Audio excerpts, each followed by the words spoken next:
Pause it for a second.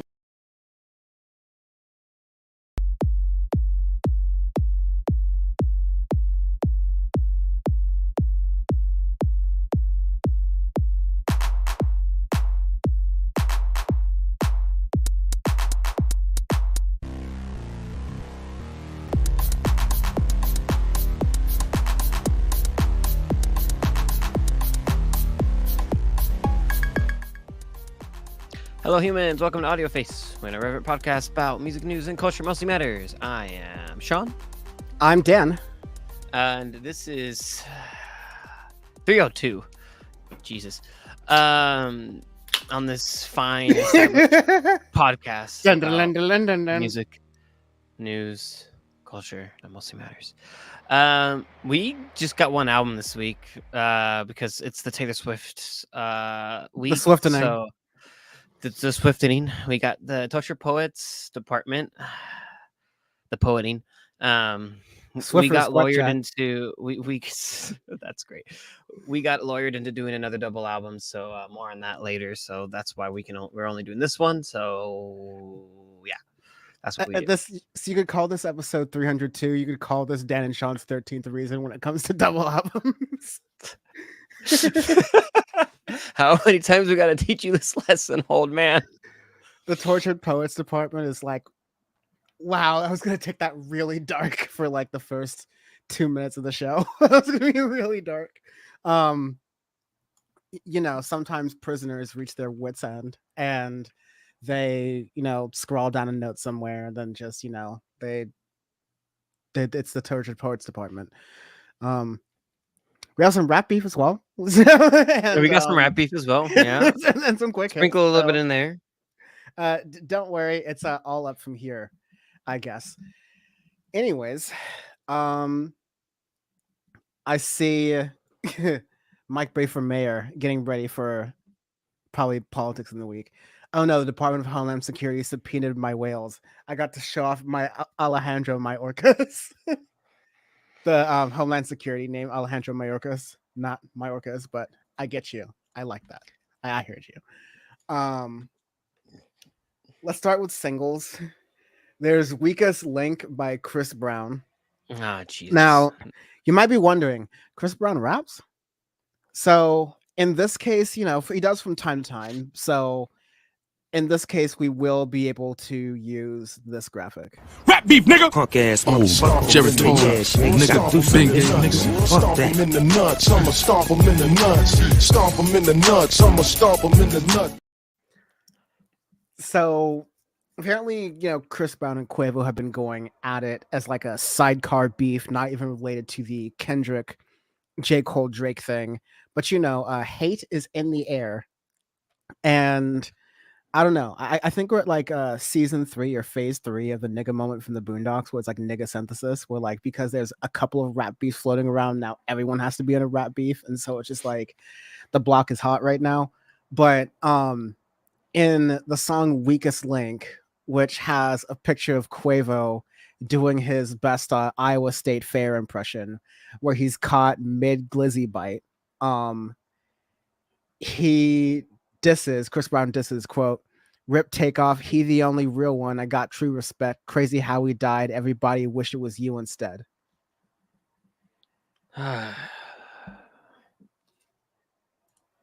So yeah, Quavo's late nephew, Takeoff, who of course like tragically died. We covered that, saying that, "Oh, it's a shame your nephew died. It should have been you." Is Well, I I mean, mean, wait. Sorry. So we had Alright, two edges of the scale. Remember, we had a 0, which was like anything involving J. Cole, and then we had a 10, which is Pusha T saying like you're having a child. Too bad your nephew died instead of you. Is probably like a 13. That's probably like you're not revealing anything. You're just like, how deeply can I go? I don't know if that lands, but what are you gonna say? no, it's just Chris Brown can't be saying that, man. Like, you're still on a short lease for being a beater, so you can't see shit, dog. I will forever die on that hill. I'm not saying he's not dying on that hill, but I am saying that both Quavo and Chris Brown are kind of beaters in the situation. They both had their little elevator purse snatch moments here or there. You know, Yeah, times the Adrian change. Peterson moments. So yeah, I understand. Yeah, time change You know, values don't. maybe let's give them the benefit of the doubt and that they've both learned from that experience. I still think it's just terrible to invoke. But dude, it's that just. But I situation. mean, Chris Brown's a shitty person, so like, wouldn't expect anything less. Yeah, this is the part of the rap beef. I'm like, okay, they might, someone might kill each other on that side of the rap beef, which is, fine. You can live with that. Did I just say that's Time fine? Time change values don't. So I was trying to say that in the I don't care tone that I've done everything else up till now. But that kind of came out as, oh, did I really say that out loud? No, I said that out loud on purpose. Freudian slip right there. It wasn't even a Freudian slip. I was like, I always say whoever's like doing opposition research on me, I like to just throw them a fastball every once in a while. Catch this one. Anyways, Taylor Made Freestyle by Drake is it's a totem pole on the end of music. It's the death knell. It's the bell. Yeah, it's the Taco Bell. Because Drake does like a secondary response. Everyone's saying, "Wow, why is Kendrick's taking so long to drop? Why is Kendrick taking so long to respond?" As though Drake didn't take like 3 weeks and a day to originally respond. Mm-hmm.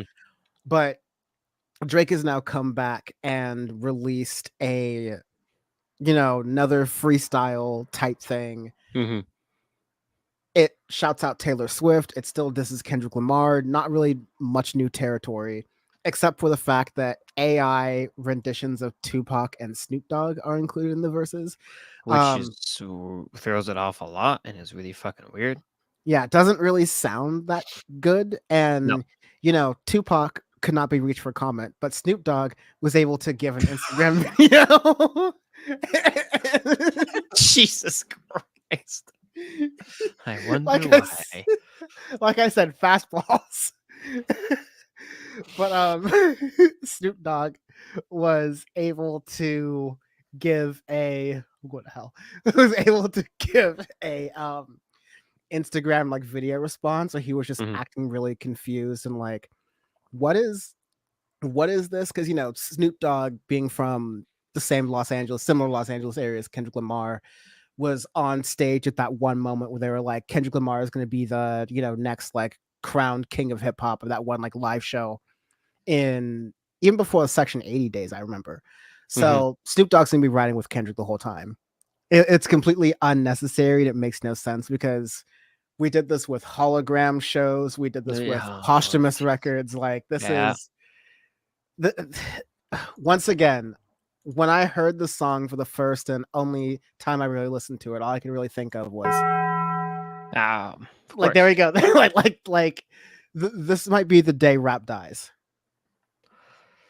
I mean, it's just like Drake would use AI, like he would be the guy to do that, but it just he uses ghostwriters. Exactly. And I know Kendrick right there is just sitting down with the crown, just wake me up when something important happens. Mm-hmm. It's cheesy, it's corny. I mean, I wouldn't expect anything else from him at this point, but yeah, it's rough, real rough. And the responses that are coming out from people are saying like, wow, this is making like Drake came out really strong with his initial response with push-ups. Yeah. And like push-ups is a decent, like a decent diss track and it's good for rap. It's him actually rapping, right? He had to attack like multiple rappers at once because multiple rappers were coming after him and still are coming after him. I mean, like Kanye did his own like that remix where he disses J. Cole, he disses Drake. Like there's still rappers coming at him, but Drake did that first response really well. When you add that second AI response in, it's just super. It's the rap beef was already getting the peak of this rap beef was when J. Cole said that he was responding. And that night that it came out, that he responded, right? Because it was clean. It was in between Kendrick, Drake, and J. Cole. You could make an understanding and a reasoning for why it's these three people who are arguing, and it was an exciting moment. Then the first domino fell when J. Cole was like, I'm a pussy, I don't want to do this anymore. And then a bunch of other artists started to jump in with their own separate side beefs, and Drake tried to put some life into it, but he couldn't help himself here, and then did this like corny ass AI thing. So now you have a bunch of different rappers jumping in with their own different like beefs here. A bunch of other artists catching strays. It's just not fun anymore. And we're back to like, I was really excited from when We Don't Trust You. I was like fairly, because again, like that was the only memorable part of We Don't Trust You still at this point, including We Still Don't Trust You. So I was already at a really jaded point with rap, and then the rap beef situation made it really interesting. But of course, because it's such a crabs in a bucket, kind of mentality of a genre right now, It's a good it is it has now been brought down. My like view of the genre has now been brought down to this is boring and worn out, and everyone's just trying to like wring the towel dry while there's still a little bit of liquid left in it. And it's just a shame to see, because there's no creativity left in it. Really, the only thing that can make me happy at this point is if Kendrick responds, which is a big if. That's a huge if. I mean, it would be really cool if he did, but at this point, like, I don't even know if he needs to. Yeah, you can make an argument that he had more of an impact with one verse. Literally, yeah. But one verse in a song that isn't even his, just a feature in a random album that he just goes on, just like, fuck it. And I think that could be a double-edged sword too, because like Drake came out with a full song to respond, and it definitely helps when you respond to the song. So for sure, yeah. I don't even really feel like going into the Like That Kanye remix, because it's not. The production is all right, but Metro Boomin's is still better. At least it's a decent remix. It's not just rapping over the same thing, which it's bad when even DaBaby did his own freestyle over the Like That beat. It's like DaBaby, who can't even outsell like Raising Cane's on a Sunday afternoon. like Donald Trump pulls more people at a Chick-fil-A than DaBaby at this point. Mike Boyfriend Mayer says the thing about beefing with Chris Brown is that it's disturbing if you address what he has done wrong. Yeah, I mean, if Quavo wanted to go in, he just doesn't really have much of a leg to stand on, considering every single lyric ever released by Migos. My Boyfriend Mayer is saying, why is the Kanye verse kind of nice though? I thought the beat was better, personally. I thought the beat was better than the verse. Didn't get much from the verse. Anyways, shall we get into the meat and potatoes? Meat and potatoes. Let's do it. All right. First and only album review of the day, serving up Gary's Way Bean. We have the Tortured Poets Department, the anthology by Taylor Swift. We're just gonna go straight to the double album because it's 31 songs. Conflicted. 31 songs, 2 hours and 2 minutes long. How many times I got to teach you this lesson, old man? You're gonna definitely walk out with a limp the morning after listening to this album. Let me tell you, I am still exhausted. I'm gonna need a cigarette after this podcast. I will never forget it. Like when Bam was worried that Hillary Clinton was gonna win the election, he literally went up to me, hugged me. He's like, "I need a cigarette." I will never forget.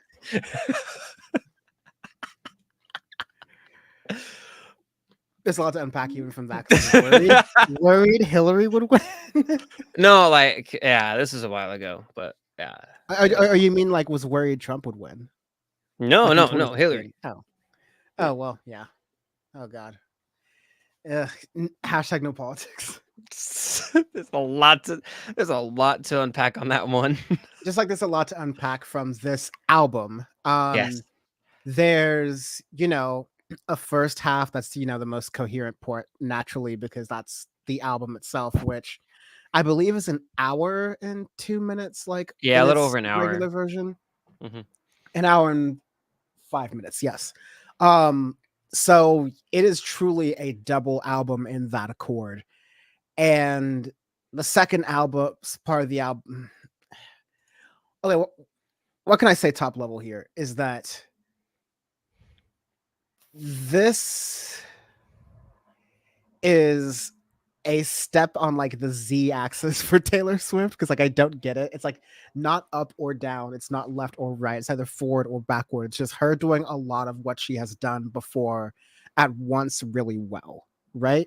But like because of Folklore and Evermore, those being really, you know, informed, new takes on things she had done. Even Midnight's was like going into a really interesting direction with a lot of execution. This feels sort of like a Taylor Swift doing her best Olivia Rodrigo impression, but just like very, very poppy. And This I don't know. I don't think Olivia Rodrigo. I say Lana Del Rey. If the I wonder why you opening- say that. I wonder why I say that. So this isn't a bad album per se. It's not. It's flat. It's a lot better than No. I expected from like how everyone reacted to it online. I saw that.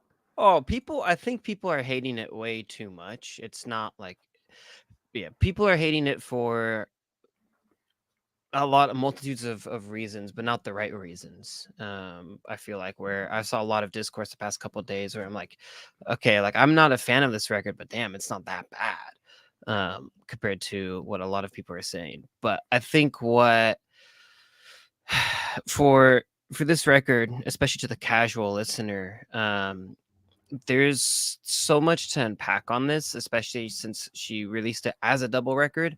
And we will forever die on this hill because I'm gonna get this out the way. Double records, hate them, will always hate them. I don't care who makes them. If fucking Radiohead and Tom York and The Smile make a double record, I will fly over to Oxfordshire and slap them in the face. Because never mind that this is a quote that Matty Healy from the 1975 once mentioned. More on that later. More on that. More on that in a second. Yep. Like part of my exhaustion is like my body is living through the post-traumatic stress of like the Matty Healy Come Town, like Adam Friedland show disaster. I'm just like, oh god. Like Matty Healy's a Nazi gate, which was just one of the more like exhausting things for me to experience on the internet. Cause it's like, okay, it's all over. Like what happens when this all collapses, brother? It's already collapsed. It's already collapsed. Yeah. But getting out of that spiral for a moment, I was coming into this record, like not really.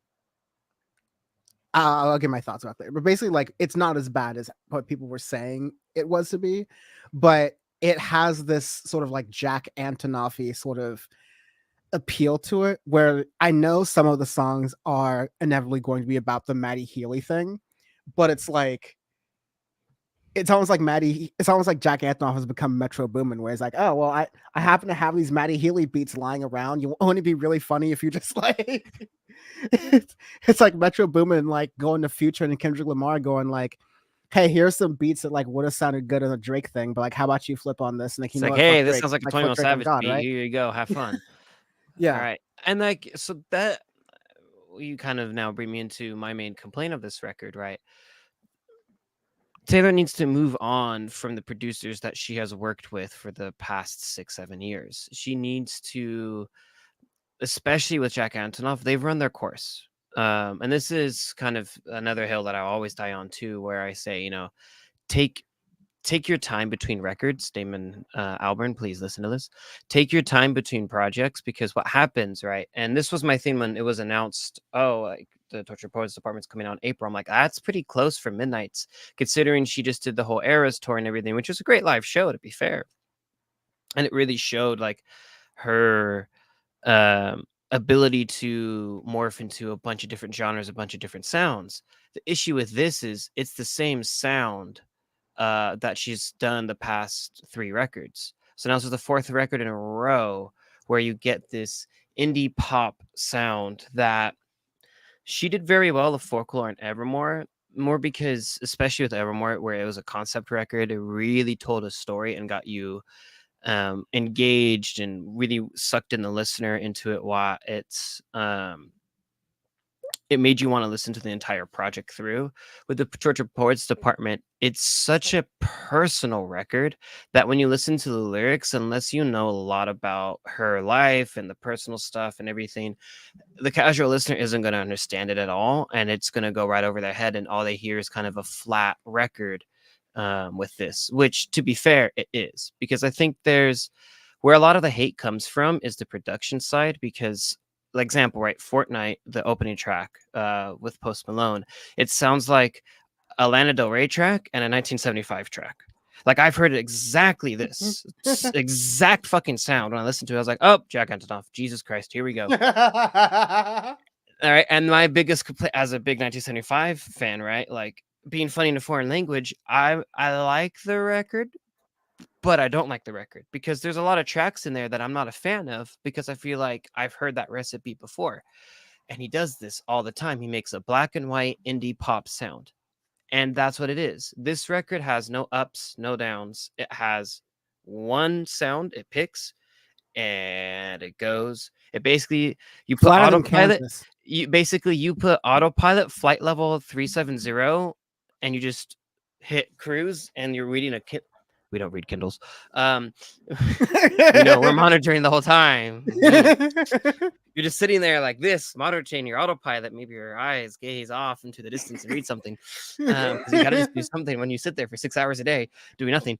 And that's what the record is. And the issue to me was there's actually a lot of decent lyrics. I think, like, example, Solon London in the middle of the record.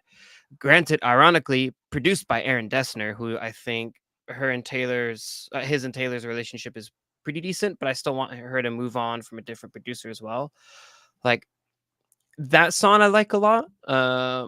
Like the lyrics and everything in it, because you can really hear the artistry. But the issue is because it's surrounded by a lot of just flatness, and it doesn't pick up the tempo at all, or even slow it down to at least get you engaged in some manner. It goes over your head unless you sit there and are literally taking notes on the goddamn record. The only song to me that really stands out on the whole thing, though, is Florida with Four Into the Machine. Yeah, I was gonna I say really like that track. one thing I was liking from Taylor's more recent era was that she was starting to Collabing, yes. collaborate, with other artists I and love that. let that sound go out. Like, Florida is a really good mix of the Florence and the Machine like style of sound and production, along with, of course, the lead singer's like really good sound mixing with Taylor Swift's. Yeah. I even think Post Malone, like, once again does a really He does a great job. like, much like he did with the Beyonce thing, he like really met the moment to do this. Post Malone setting himself up to sell really well with whatever next project he's got, because like Taylor Swift and Beyonce co-signs, like, okay, he's trying to do what Miley Cyrus did and realize that, okay, my sorry, My N-word. phase is over. Post Malone's like, my N-word phase is over, and so I need to start appealing to the masses that don't like the whole like my face is covered in tattoos things. I'm rapping up with 21 Savage about 12 car garages and 6 cars. So good for him. But similar to J. Cole, like, because he like similar to J. Cole, he was starting to like lose some luster because he was working too much within himself, and he's starting to, to the extent that he's improving his sound, improve it by working with other artists again.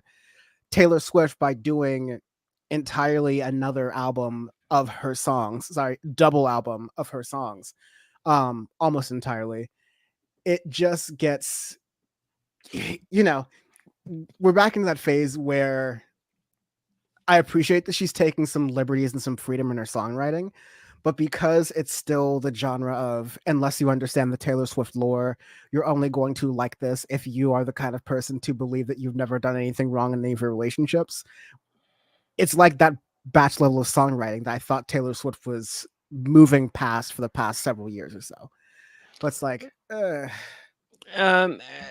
my thing is, it's very flat, right? Like, and this is to me why I despise Jack Antonoff's producing, right? Like, he made Melodrama from Lord, an incredible fucking indie pop sound. I thought it was an amazing record. What was the next record that he did with her? Solar Power. Destroyed it. Sucked. Horrible. Absolute bogus. Like dog shit. Wrapped in cat shit. Bum. Bum.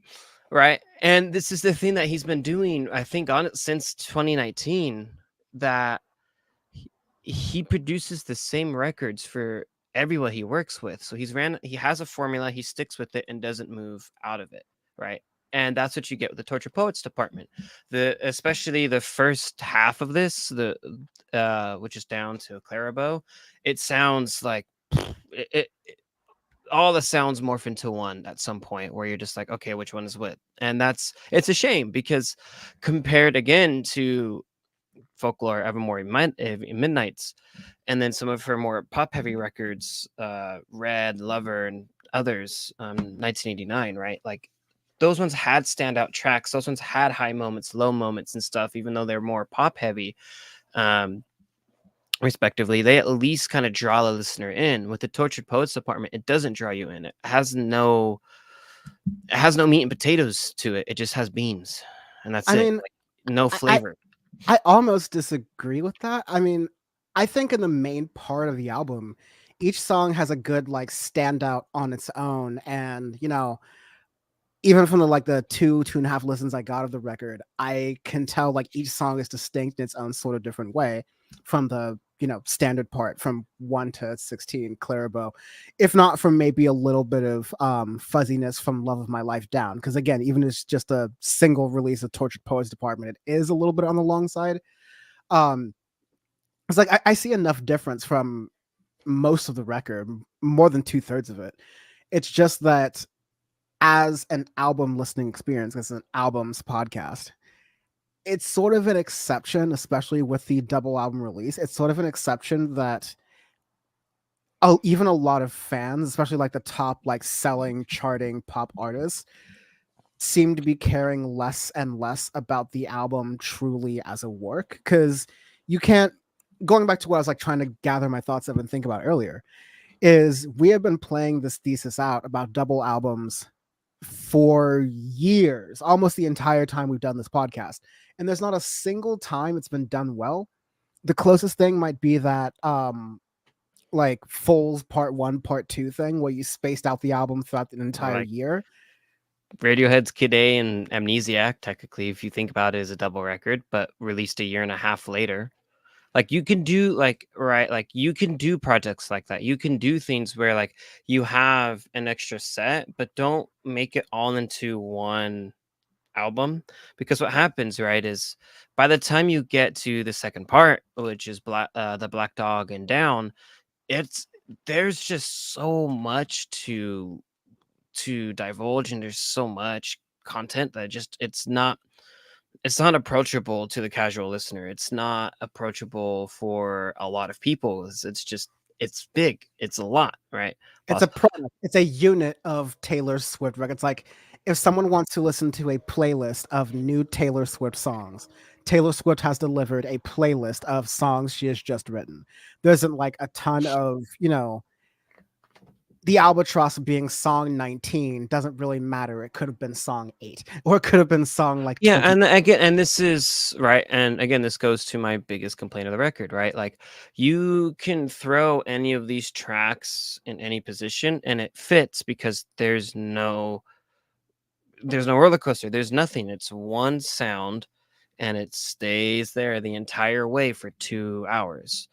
And it feels really bland, and there's a lot, I mean, with lyrics and everything, right? There's a lot to unpack. There's a lot of different motifs. It's very deep, it's very personal, but you miss that because the album doesn't throw you in, right? Like, unless you sit there and really pay attention, you're not going to get all of those things that she's talking about. You're not going to get that real introspective record, which I think had potential to actually be very, very good, but it's left the listener wanting a lot more in that way. But again, right, like, take your time between projects, right? She's done a lot since 2020.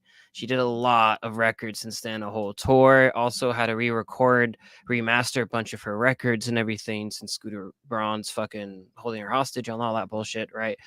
And just She's take a break. toured everywhere on She Earth. toured everywhere, and her shows are like 3 goddamn hours too. So it's like Multiple nights in a row. she's in multiple becoming the cities. female Damon Albarn is the issue. Literally, where it's nonstop. It's go go go go go go go, and like you need to take a break to step back, find a new sound, find a new direction, and really create something that's beautiful. And like, I don't mind you taking a few years. That's okay. I don't like it when it's a bunch of projects that are super close together, because what happens every time is you get, by the time you get to that last record in that kind of point, is it sounds the same. And it gets very bland, and you kind of know what to expect. It's very, very rare that an artist or a group make several records close together and they're all different. Especially this day and age, producers don't do that unless you work with somebody random that is from a different genre or a genre bending producer. So my biggest thing is just I want her to work with different producers. I want her to really just step back.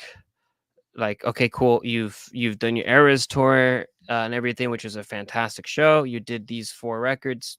Just go to Belize. You've show made us MF billions of Doom. dollars. You've almost single-handedly like broken the spines of Ticketmaster and Live Nation. Like you Right. you can chill out. And like I'll go a step further. Taylor Swift in a lot of ways is the female Drake, especially musically, in the sense where I think she's gotten in a lot of ways comfortable. I think she is fine with Definitely gotten comfortable. Yeah. the like most deafification of her craft. And I don't think it's as serious as like what Most Def was talking about when it comes to like rap and hip hop music and Drake representing that and the commercialization of that, when hip hop and rap were like, you know, like punk music meant to be at its original sense rejections of a lot of these structures of control, whereas, you know, pop music is like an embrace of those structures of control and trying to get your way to the top of that. And Drake and Taylor Swift definitely represent that, you know, let's embrace pop music and use it for myself for control, which is totally fine. That's totally a fine decision. But how that has affected the music is that some of the more creative ventures like your Folkmore, your Evermore, even like, you know, Drake doing Honestly Nevermind.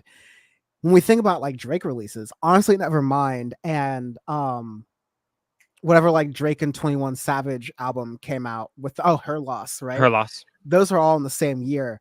Those really weren't double Mhm. albums because they sounded super different, but that's releasing a lot, so much that like it's really hard for even a Drake fan to digest all of those things, but they don't have a lot of taste, so they will. But getting back to that whole thesis of are double albums good for anyone? It's good if you have a locked in sort of product and it's like, okay, I'm just going to be here, pigs, here's your slop. Like, you just here's a playlist of new Taylor Swift songs. You can expect one of these once a year. I'll create some, you know, like lore and branding around it, and there'll be some things and some Easter eggs to get you distracted for a year or so while I, you know, rest and get ready for my next tour, rinse, repeat. It's a brutally like, you know, ripping some of the art out of the music for it, and it's you know, Yeah. you wish it didn't have to be that way. Right. And yeah, it's just again the whole. I like what you said. Actually, with the Drake comparison, where she got comfortable, she definitely got comfortable with the producers, right? Like, where right, I was talking to Vanessa about it, where she goes, "Yeah, it's a very personal record for her, so she wanted to be comfortable." I'm like, "Yeah, but you can also like." Kind of my counterpoint to that too is saying, well, yeah, you can make a very personal record, but you can also experiment and really show your art and your skill of an artist while making a personal record, right? Like, I hate to always make it like the Radiohead comparison, but on Kid A, right, which I think is Tom York wrote one of his most deepest personal songs on that record, How to Disappear Completely, sounds nothing like all of the grunge that they were making in the 90s, right? Well, it comes when you're the artist, you come into that room, and regardless of who are the people who are working in that room, you're the source and you're the direction of where that personality comes from. I would hope, right? So y- there's, I mean, I think like in going through these songs and going through this like personal growth, there is like that sort of thing. There's growth, and in sticking a lot to, like, in sticking a lot to like what was comfortable, especially producer wise, while doing all of this sort of reflecting, it goes back to the original Taylor Swift thesis of writing songs that sound reflective but are really sort of like rehashing a lot of the same topics. What is another Drake thing is like, you have been making songs in this fashion for almost 2 decades now. Where's the like growth and introspection from this? Like, where is Taylor Swift's Mr. Morale? You would almost think that Yeah, like, all right. you almost think that like Taylor Swift has the, oh, I've had this mea culpa, I've understood this thing about like dating and relationships, it's now moving on. I think Ariana Grande has shown more growth at this point in this regard than Taylor Swift when I'm thinking about like certain song structures, when you're just looking raw to where did she begin, where did she end kind of thing. But so I know she's talented. I know she has it in her. I just wish that the top pop artists could use their fact that they all have fuck you money to just create wild creative things. So I think that's what Right. Like artists used that's to why do I later. I mean, like, really fast, like oh yeah. Michael Jackson in his later years, he wasn't making like Beat It and Thriller. He was making They Don't Really Care About Us, which, like, you know, thematically was a whole different thing. But sonic wise, it was really, you know, orchestral and based off of like a really well produced sounding breakbeat drum things who are Right. using a newer style but incorporating older production sounds, like, you know, Daft Punk and Beyonce. Their later records are like magnum opuses, these really like big pieces of art. And then you have Taylor Swift and Drake, and they're like, yeah, let me you know, spam more of the good button because that's been really comfortable for me. Well, like example, right? Like we hated on the weekend for a while until After Hours came out, right? And then that showed his growth as artistry, and he's still the number. I'm pretty sure he's still the number one streamed artist on Spotify to this day. Right? Let me double check. But Definitely like, one of the top ones. he is still number one.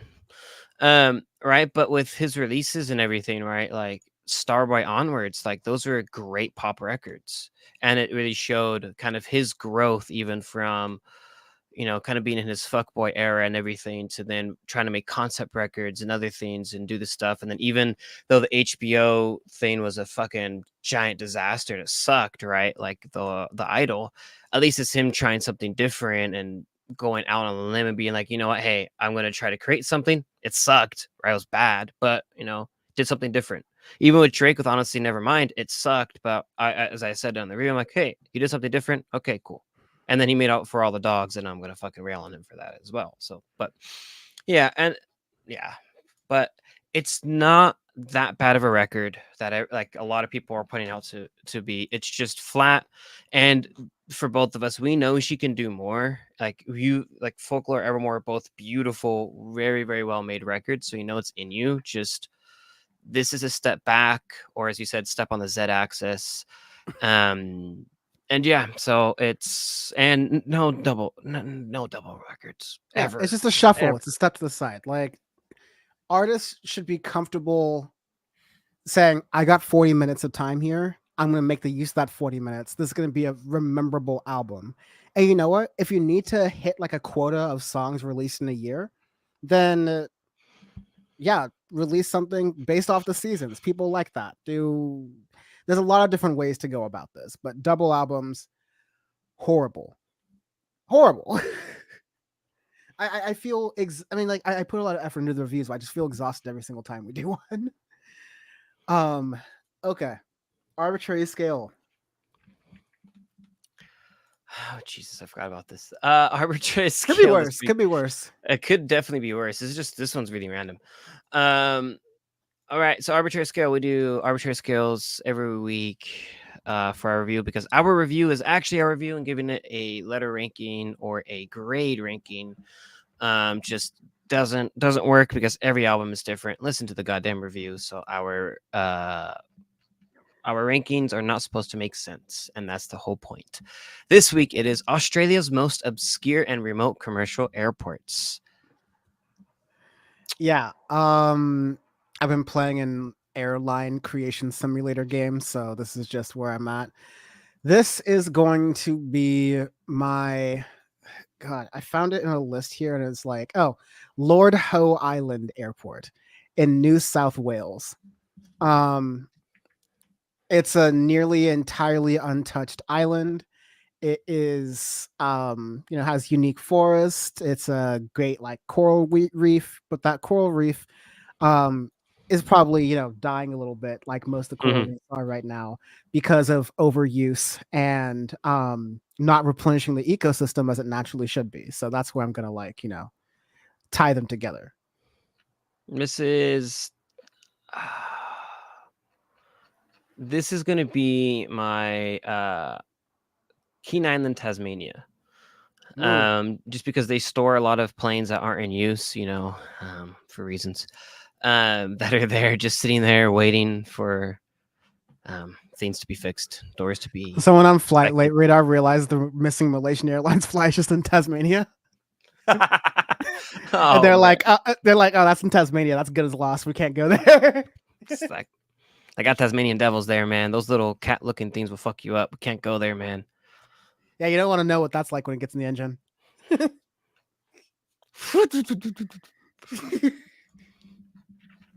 Pull up. Oh, Jesus. Pull up. Pull up. So we Quick got quick hits. We got a From Dusk to Dawn award nominee right here. So Glorilla was arrested in Georgia for DUI.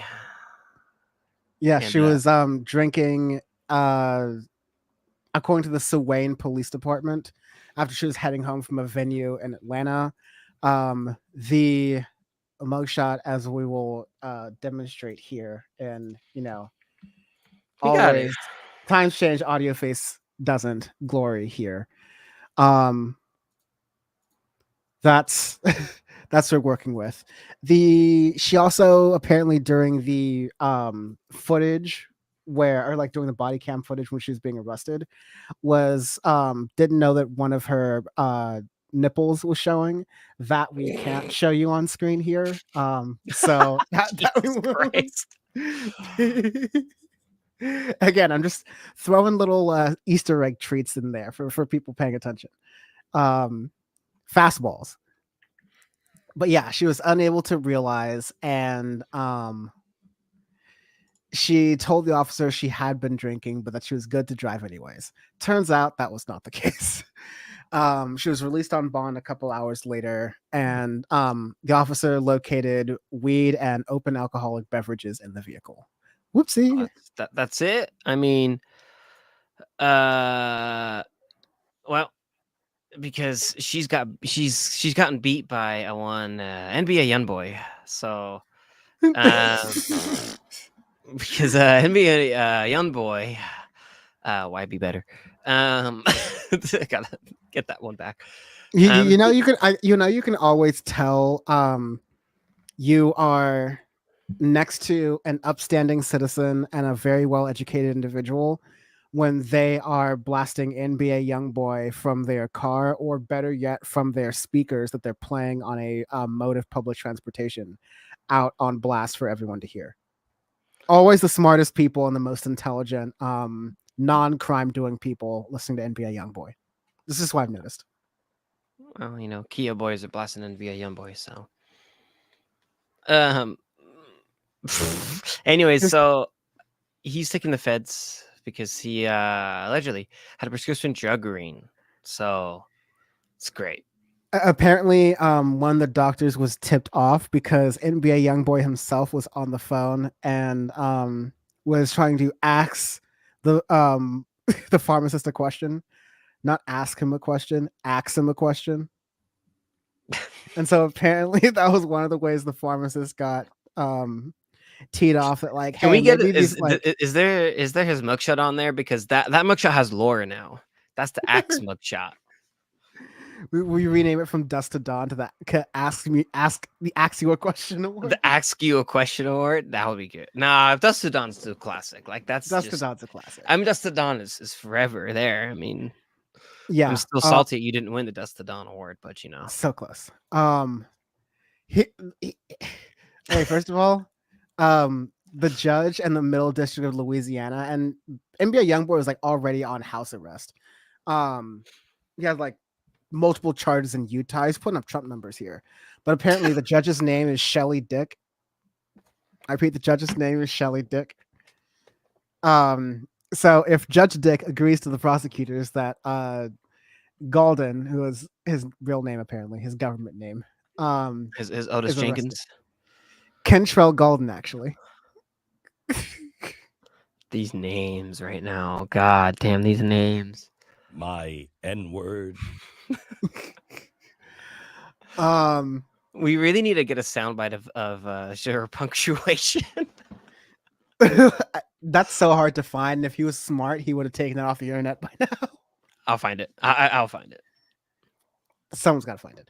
Anyways, yeah, so don't run lean rings in your, be a little bit more, sneaky about your lean rings if you're running them. That's really simple things to do.